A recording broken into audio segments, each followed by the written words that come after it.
Hi friends, నమస్తే. Welcome to Hima's kitchen. ఈరోజు మన ఛానల్లో టేస్టీగా యమ్మీగా ఉండే చికెన్ పచ్చడిని చాలా సింపుల్గా పక్క కొలతలతో తయారు చేసుకుందాం. వచ్చేసేయండి. చాలా అంటే చాలా టేస్టీగా ఉంటుందండి. ఫస్ట్ టైం చేసేవాళ్ళు కూడా చాలా సింపుల్గా తయారు చేసుకోవచ్చు. ఒక హాఫ్ కేజీ చికెన్తో అయితే కనుక మనం పచ్చడి తయారు చేద్దాం. వచ్చేసేయండి. ముందుగా అయితే ఒక హాఫ్ కేజీ చికెన్ని తీసుకోవాలి. ఇక్కడ నేను బోన్లెస్ చికెన్ తీసుకున్నానండి. మీరు కావాలంటే బోన్స్తో ఉన్న చికెన్ అయినా కూడా తీసుకోవచ్చు. ఉప్పు నిమ్మరసం వేసి నీట్గా క్లీన్ చేసుకున్న తర్వాత ఇలా చిన్న చిన్న పీసెస్గా కట్ చేసుకోవాలి.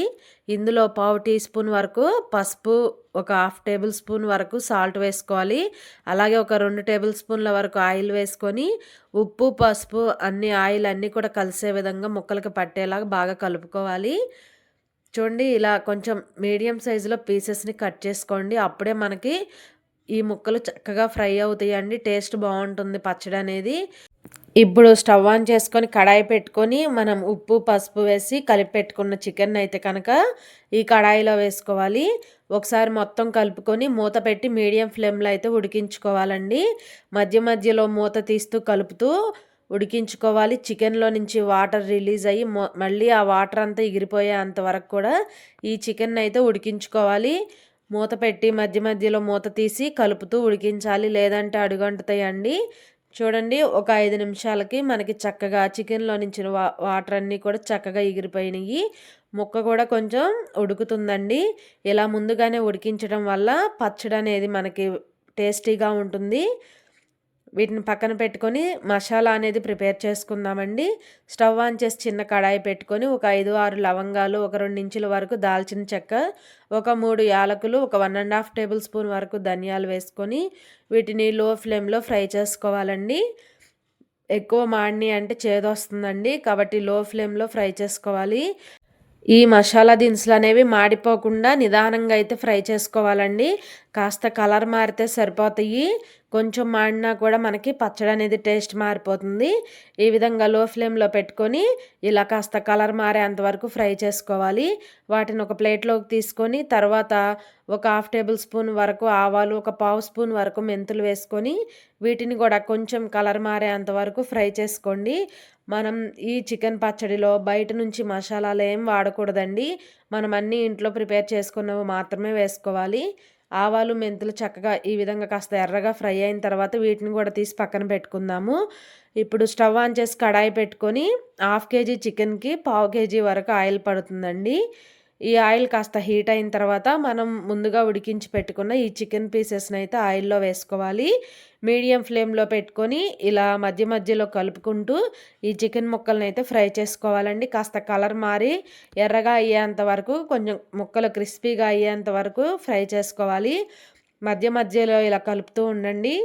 మనం ఒక్కసారి ఈ పచ్చడి తయారు చేసి పెట్టుకున్నామంటే 3 నెలల వరకు ఫ్రిడ్జ్లో పెట్టకుండా బయటే ఫ్రెష్గా ఉంటుందండి. ఒకవేళ మీరు ఫ్రిడ్జ్లో పెట్టారంటే కనీసం 6 నెలలైనా సరే స్టోర్ చేసుకోవచ్చు. చూడండి, ముక్కలు కాస్త ఈ విధంగా ఫ్రై అయిన తర్వాత ఇందులో అల్లం పేస్ట్ వేసుకోవాలండి.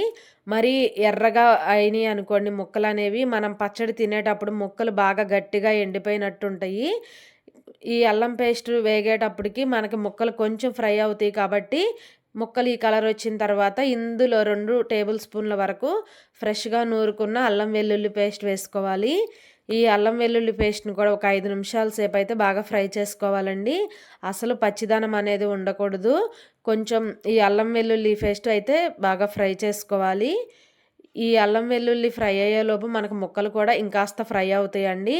ముక్కలు ఇలా ఫ్రై చేసుకుంటే చాలు. మరీ ఎర్రగా గట్టిగా ఉన్నాయనుకోండి తినేటప్పుడు ముక్కలు బాగా గట్టిగా ఉంటాయి. కాబట్టి ఈ విధంగా అల్లం వెల్లుల్లి పేస్ట్‌ని ఒక 5 నిమిషాల సేపు అయితే ఎర్రగా వచ్చేంత వరకు ఫ్రై చేసుకోవాలి. ఈలోపు అయితే మీకో చిన్న రిక్వెస్ట్ అండి. ఫస్ట్ టైం మన ఛానల్ చూస్తుంటే ప్లీజ్ సబ్స్క్రైబ్ చేసుకోండి. అలాగే వీడియో నచ్చితే కనుక ఒక చిన్న లైక్ చేయడం అస్సలు మర్చిపోవద్దు. చూడండి, ఈ విధంగా ఫ్రై అయిన తర్వాత ఇందులో ఇక్కడ నేను చిన్న కప్‌తో వేస్తున్నానండి. ఒక చిన్న కప్పు వరకు సాల్ట్ వేసుకోవాలి. అలాగే 2 కప్పుల వరకు కారం వేసుకోవాలి. తర్వాత మనం ముందుగా మసాలా దినుసులు వేయించి పెట్టుకున్నాం కదండీ! వాటిని పొడి చేసుకొని వేసుకోవాలి. ఇవన్నీ కూడా ఈ చికెన్‌కి పట్టే విధంగా బాగా కలుపుకోవాలి. మనం ఈ విధంగా పచ్చడి తయారు చేసుకున్నామంటే మనకి 4, 5 నెలలున్నా కూడా పచ్చడి అనేది పాడవదండి. చాలా ఫ్రెష్‌గా ఉంటుంది. మనం ఉప్పు, కారం అన్నీ వేసేటప్పుడు స్టవ్ అయితే ఆన్‌లోనే ఉండాలి. ఇవన్నీ వేసిన తర్వాత ఒకసారి ఇలా కలుపుకుంటూ 2 నిమిషాల పాటు అలాగే ఉంచుకోవాలండి. ఈ మసాలా అంతా కూడా ముక్కలకు పట్టిన తర్వాత ఈ స్టేజ్‌లో ఉన్నప్పుడు మనం స్టవ్ ఆఫ్ చేసుకుందాము. స్టవ్ ఆఫ్ చేసుకొని ఈ కడాయినైతే పక్కన పెట్టుకుందామండి. ఇది పూర్తిగా చల్లారిన తర్వాత మాత్రమే మనం ఇందులో నిమ్మరసం అనేది యాడ్ చేయాలి. స్టవ్ ఆఫ్ చేసి పక్కన పెట్టుకొని పూర్తిగా చల్లారిన తర్వాత మీకు చూపిస్తున్నా చూడండి. మనకి ముందు ఆయిల్ ఎక్కువ ఉన్నట్టు అనిపిస్తది. కానీ ఆరేటప్పటికి బాగా డ్రై అయినట్టు ఉంటుందండి. ఇలా ఉన్నప్పుడు పెద్దదైతే ఒక నిమ్మకాయ, చిన్నయి అయితే 2 మీడియం సైజు నిమ్మకాయలు తీసుకొని ఇలా రసం పిండుకొని ఆ రసాన్నయితే యాడ్ చేసుకోవాలి. ఇలా నిమ్మరసం వేసిన తర్వాత మొత్తం కూడా ముక్కలకు పట్టే విధంగా పులుపు అంతా బాగా కలుపుకోవాలి. చాలా అంటే చాలా టేస్టీగా ఉంటుందండి. హాఫ్ కేజీ చికెన్‌తో మీరు ఈ కొలతలతో ట్రై చేయండి. పచ్చడి అనేది చాలా అంటే చాలా బాగా కుదురుతుంది. ఫస్ట్ టైం చేసేవాళ్ళు కూడా చాలా బాగా చేయొచ్చు. చూడండి ముక్కలకంతా కూడా ఈ పులుపు పట్టిన తర్వాత మనమైతే ఏదైనా ఒక గాజు బౌల్‌లో అయితే స్టోర్ చేసుకుందామండి. ఇక్కడ నేనైతే ఈ బౌల్‌లో వేసుకుంటున్నాను. ఇలా ఒక బౌల్‌లో వేసుకొని మూత పెట్టేసి కనీసం 2 డేస్ అలా పక్కన పెట్టేసేయండి. 2 డేస్ తర్వాత మీకు మూత తీసి చూపిస్తున్నా చూడండి. టేస్టీ యమ్మీగా ఉండే చికెన్ పచ్చడి అయితే రెడీ అండి. చక్కగా 2 డేస్ అలా పక్కన పెట్టేసామంటే మనకి చక్కగా ముక్కకి మసాలాలన్నీ చక్కగా పడతాయండి. చూడండి ఈ విధంగా ఆయిల్ అయితే పైకి తేలుంటుంది. కనీసం 2 డేస్ అయితే కనుక మనం పచ్చడి తయారు చేసిన తర్వాత పక్కన పెట్టేసేయాలి. అప్పుడే పచ్చడి బాగా ఊరుతుంది. టేస్ట్ కూడా చాలా అంటే చాలా బావుంటుందండి. ఇలా ఆయిల్ అంతా కూడా చక్కగా పైకి తేలుతుంది. మనకి టేస్టీగా యమ్మీగా ఉండే చికెన్ పచ్చడి అయితే రెడీ అండి. వేడి వేడి అన్నంలో ఒక 2 ముక్కలు వేసుకుంటే చాలు పళ్ళెం అన్నం కలుస్తుందండి. అంత టేస్టీగా ఉంటుంది చట్నీ కూడా. తప్పకుండా ట్రై చేయండి. వీడియో నచ్చితే కనుక ప్లీజ్ అండి ఒక చిన్న లైక్ చేయడం అస్సలు మర్చిపోవద్దు. అలాగే మరెన్నో ఇంట్రెస్టింగ్ వీడియోస్ కోసం మన హిమాస్ కిచెన్ ఛానల్‌ని అయితే వెంటనే సబ్స్క్రైబ్ చేసుకోండి. Thanks for watching video.